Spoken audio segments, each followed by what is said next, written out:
Hello bachcho, let's see this question. The question says a circular arc of radius 1 subtends an angle of x radian as shown in figure. The center of the circle is O and the point C is the intersection of two tangent line at A and B.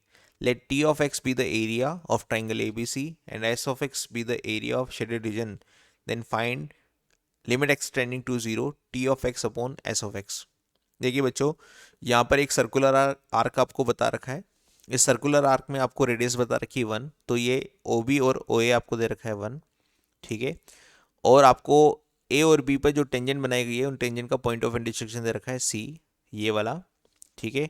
और आपको दो area के बारे में बता रखा है, एक ट्राइंगल ए बी सी, ये है ट्राइंगल ए बी सी का एरिया टी ऑफ एक्स, और एस ऑफ एक्स दे रखा है इस शेडेड रीजन का एरिया।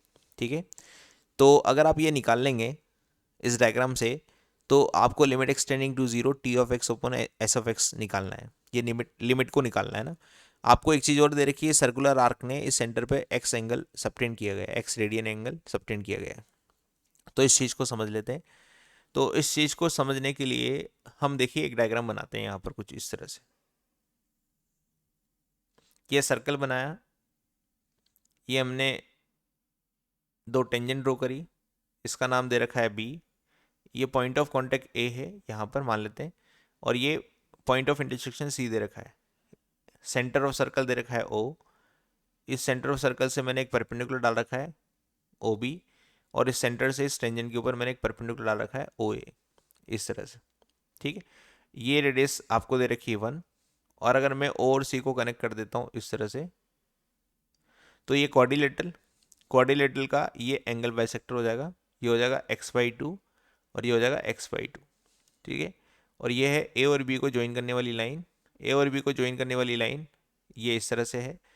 ये इसको 90 डिग्री पर इंटरसेक्ट करता है, और ये इक्वल पार्ट्स में भी डिवाइड करता है। कौन? ओ सी डिवाइड करता है ए बी को इक्वल पार्ट में, तो O C is perpendicular bisector of A B, ऐसा बोला जा सकता है।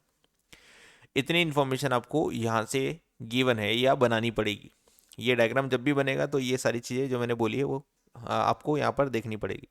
अब बी सी और ए सी की जो लेंथ होगी वो बराबर होगी, क्योंकि ये लेंथ ऑफ टेंजेंट है। ठीक है। ये दोनों इक्वल है, और ये दोनों भी इक्वल है, ये दोनों भी इक्वल है। और आपको पता ही है x/2 क्यों लिखा, क्योंकि कॉरस्पॉन्डिंग दो साइड्स तो देखो बराबर होगी, और एक ओ सी कॉमन साइड है, तो ये दोनों ट्राइंगल कॉन्ग्रुएंट हो गए, तो एंगल भी बराबर होंगे। ठीक है। इसलिए मैंने x/2 एंगल ले लिया।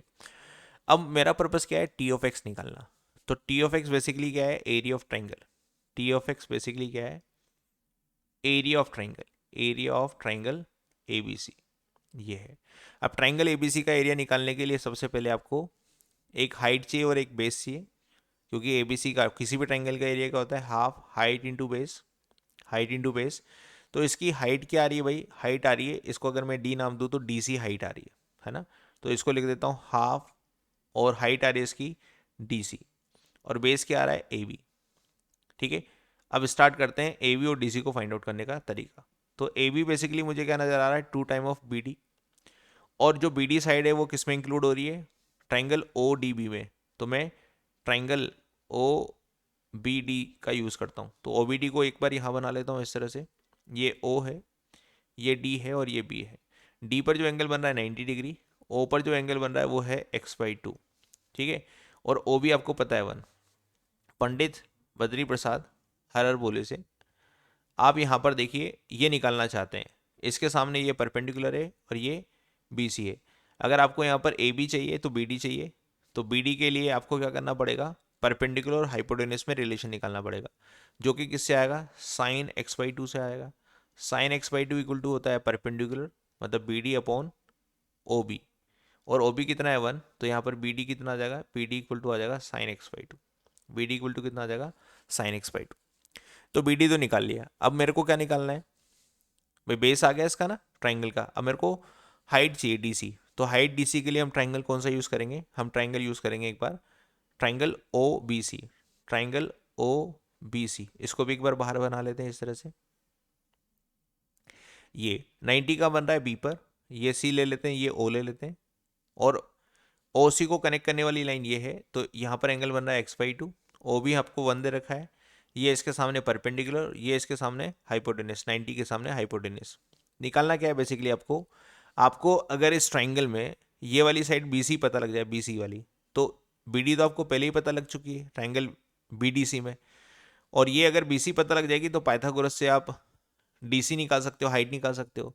तो बेसिकली मेरे को यहाँ से BC चाहिए, परपेंडिकुलर चाहिए। तो अगर मैं परपेंडिकुलर और बेस में रिलेशन देखूँ तो वो आता है 10x/2 से। तो 10x/2 equal to perpendicular that is BC और अपॉन बेस हमारे पास 1 है।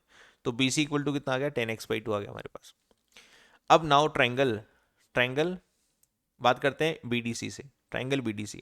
तो ट्राइंगल BDC को भी फिर से बना लेते हैं। यहाँ पर ये D पर है और ये B और C है, ऐसा ये 90 डिग्री है। BC आपको पता लगने लग गया, BC आपके पास क्या है 10x/2, और आपको BD भी पता है, BD कितना है sin x/2। अब आपको निकालना क्या है CD, तो पाइथागोरस से निकाल सकते हैं। हम लिख सकते हैं CD equal to root of 10² x/2 minus sin² x/2। जिसको फर्दर कैलकुलेट करने पर हम देखेंगे कि 10² को मैं लिख सकता हूँ, 10² x/2 को लिख सकता हूँ sin x/2 cos x/2, ऐसा। तो ऊपर से मैंने sin² x/2 कॉमन ले लिया। sin² x/2 कॉमन लेने के बाद यहाँ पर रह गया केवल हमारे पास 1/cos² x/2 और माइनस का 1, जिसको फर्दर मैं एलसीएम लूंगा, और एलसीएम लेने के बाद क्या लिखूंगा, CD को लिखूंगा sin power 4 x/2 divide by cos² x/2 और इस पूरे का स्क्वायर। तो फाइनली ये कितना आ गया हमारे पास, ये आ गया हमारे पास sin² x/2 divide by cos x/2। तो ये बेसिकली क्या आ गई, हाइट आ गई इस ट्रायंगल की। तो एरिया भी आ गया, एरिया मतलब T(x) आ गया। वो कितना होता है, हाफ हाइट इंटू बेस। तो हाइट क्या है हमारे पास, sin² x/2 divided by cos x/2, और बेस कितना है हमारे पास, तो बेस हमारे पास है 2BD, तो मतलब 2 टाइम ऑफ sin x/2। ये हमारे पास बेस आ गया। 2 से तो 2 कैंसिल हो गया ये वाला, और साइन से साइन मल्टीप्लाई हो गया। तो बेसिकली T(x) आ गया हमारे पास finally sin³ x/2 divided by cos x/2। ये हमने क्या निकाल लिया भाई, T(x) निकाल लिया। अब बारी आती है किसकी, S(x) की।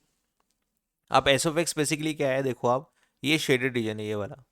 अब ये शेडेड रीजन निकालने के लिए आप देखो, एक बार सर्कुलर आर्क ये वाला, सर्कुलर सेक्टर ये वाला, इसका एरिया निकाला जाए और उसमें से ये ट्रायंगल OAB माइनस कर दिया जाए। अगर आप ये एरिया माइनस कर दोगे बड़े वाले आर्क में से, तो आपको ये शेडेड रीजन मिल जाएगा। तो S(x) का जो फॉर्मूला बना वो क्या बना, उसको हम यहाँ लिख देते हैं। S(x) का फॉर्मूला, S(x) निकालने का, S(x) area of shaded region है, तो उसका फॉर्मूला क्या बना, area of circular sector, area of circular sector minus area of triangle OAB। तो सबसे पहले हम ट्राइंगल OAB का एरिया निकाल लेते हैं।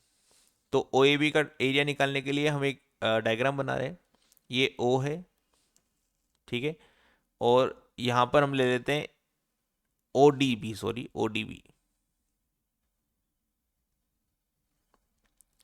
हम यहाँ पर क्या करें, OAB का एरिया निकाल रहे हैं ना, हाँ OAB का एरिया निकाल रहे हैं। तो यहाँ पर बेसिकली क्या करते हैं, अगर मैं OAB का एरिया निकाल रहा हूँ, तो OAB का एरिया निकालने के लिए हम हाइट और बेस चाहिए हमें यहाँ पर। तो हाइट तो हमारे पास क्या है, OD हाइट है, और बेस क्या है, AB। तो हाइट पर काम करते हैं, OD निकालते हैं पहले। तो हम ट्राइंगल कौन सा पकड़ रहे हैं, हम ट्राइंगल पकड़ रहे हैं ODB, ट्राइंगल ODB। तो यहाँ पर मैं इसको चेंज कर देता हूँ और ट्राइंगल ODB लिख देता हूँ, ये वाला। हम ट्राइंगल पकड़ रहे हैं ODB, तो ये हमारे पास है D और ये हमारे पास है B। OB आपको 1 दे रखा है, ये 90 डिग्री दे रखा है, और ये एंगल आपको दे रखा है x/2। अब बेसिकली क्या है, देखो हाइट जो ट्राइंगल की है ABC, सॉरी जो ट्राइंगल ABC है ना, यहाँ ट्राइंगल ABC आएगा, ABC ट्राइंगल की OAB, यहाँ पर OAB आएगा, OAB। तो इस ट्राइंगल OAB की जो हाइट आ रही है ना, वो कितनी आ रही है, OD आ रही है, ये आपको फाइंड आउट करनी है। तो पंडित बद्री प्रसाद हरर बोले, इससे देखते हैं ना। तो ये बेसिकली हो गया परपेंडिकुलर, ये हाइपोटेनस और ये बेस हो गया। तो बेस और हाइपोटेनस में एक रिलेशन चाहिए, जो कि आएगा आपके पास cos x/2 से।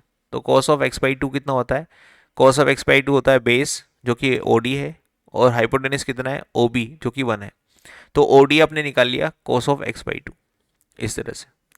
नाउ सिमिलर ट्राइंगल से अगर मेरे को बी डी पता लग जाए तो ए बी इक्वल टू क्या है, ए बी इक्वल टू क्या है 2 टाइम ऑफ बी डी, और ए बी क्या है इस ट्राइंगल का बेस। हाइट पता लग गई, बेस पता लग गई, तो एरिया पता लग जाएगा। तो बी डी निकालने के लिए परपेंडिकुलर और हाइपोटेनस में रिलेशन चाहिए, तो वो आएगा साइन एक्स बाई टू से। तो sine x by two equal to perpendicular upon hypotenuse, तो परपेंडिकुलर है बी डी और हाइपोटेनस क्या है 1, तो बी डी इक्वल टू भी पता लग गया sine x by two. Now area of triangle A B C है, area of triangle O A B, sorry O A B, वो कितना आएगा हाफ हाइट इंटू बेस। तो हाइट पता लग गई आपको, हाइट कितनी आ रही है इसकी cos of x by to, और बेस पता लग गया वो कितना आ रहा है, बेस आ रहा है 2 टाइम ऑफ बी डी ये, तो 2 time of B D that is sine x by two. अगर मैं इसको देखूँ 2 sine x by two cos x by two, तो मैं लिख सकता हूँ साइन एक्स और डिवाइड बाई टू, ये 1/2 वाला यहाँ आ जाएगा इस तरह से। तो area of triangle O A B तो आपको पता लग गया sine x by two. Now area of circular arc, किसी भी सर्कुलर सेक्टर का एरिया वो कैसे दिया जाता है, ये रेडियस है, ये रेडियस है, और इस सर्कुलर आर्क ने अगर एंगल थीटा यहाँ सबटेंड कर रखा है तो एरिया, एरिया का फॉर्मूला क्या हो जाएगा हाफ आर स्क्वायर थीटा, ऐसे।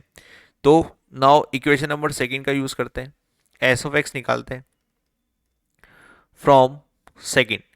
फ्रॉम सेकंड मैं एस ऑफ एक्स निकालूंगा, एरिया ऑफ सर्कुलर सेक्टर वो कितना हो जाएगा हाफ आर स्क्वायर, आर की वैल्यू है 1 और थीटा, थीटा कितना दे रखा है एक्स, तो हाफ एक्स ये आ जाएगा हमारे पास एरिया ऑफ सर्कुलर सेक्टर।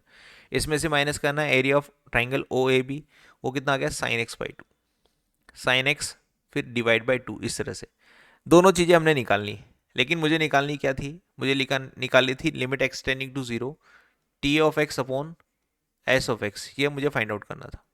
ठीक है, देख लेते हैं कि यही फाइंड आउट करना है क्या, T of X upon S of X, ये मुझे फाइंड आउट करना है। अब टी ऑफ एक्स मैंने क्या निकाला है sine cube x by two divide by cos x by two, sine cube x by two divide by cos x by two, तो sine cube x by two divide by cos x by two, ये तो मैंने T of x की value रख दी। Now S of x की value क्या है एक्स माइनस साइन एक्स और डिवाइड बाई टू ऐसा, इस तरह का, और ये क्या है limit X tending to zero ऐसा। बस इसको मुझे सोल्व करना है भाई, तो इसको सोल्व करने के लिए यहाँ पर देखते हैं ऊपर वाले sign cube x by to को, तो मैं अगर इसका पैटर्न बना लूँ ना एक, कौन सा वाला, ये वाला, limit X tending to zero sine X upon X, sine X upon X, तो इसको मैं 1 लिख सकता हूँ। तो सबसे पहले वही काम करते हैं, लिमिट अप्लाई करते हैं, यहाँ लिमिट अप्लाई करूँगा तो ये 1 हो जाएगा 1, और यहाँ करूँगा तो ये 0 हो जाएगा और ये भी 0 आ जाएगा। तो 0/0 रीजन केवल ये है और ये है, ये तो नहीं है ना, ये तो cos 0 1 होता है, तो इसको तो मैंने गायब कर दिया, इसको हटा दिया मैंने साथ में क्योंकि वो 1 हो गया है। अब हमारे पास जो बनेगा उसके ऊपर मैं पैटर्न बनाऊंगा, तो साइन एक्स बाई टू को मैंने एक्स बाई टू दे दिया, लेकिन पावर 3 की वजह से मुझे क्या करना पड़ा, एक्स बाई टू की पावर 3 से मल्टीप्लाई डिवाइड करना पड़ा। तो एक्स बाई टू की पावर 3 से आपने मल्टीप्लाई डिवाइड भी कर दिया, चलो इस तरह से। नाउ अब आपके पास क्या बना, अब आपके पास नीचे क्या है 1/x माइनस साइन एक्स, तो x माइनस साइन एक्स में और डिवाइड बाई टू भी चल रहा है ना, तो x माइनस साइन एक्स को अगर सोल्व करना है ना, तो साथ के साथ हम यहाँ पर क्या कर देते हैं, यहाँ पर हम एक्सपांशन भी कर देते हैं।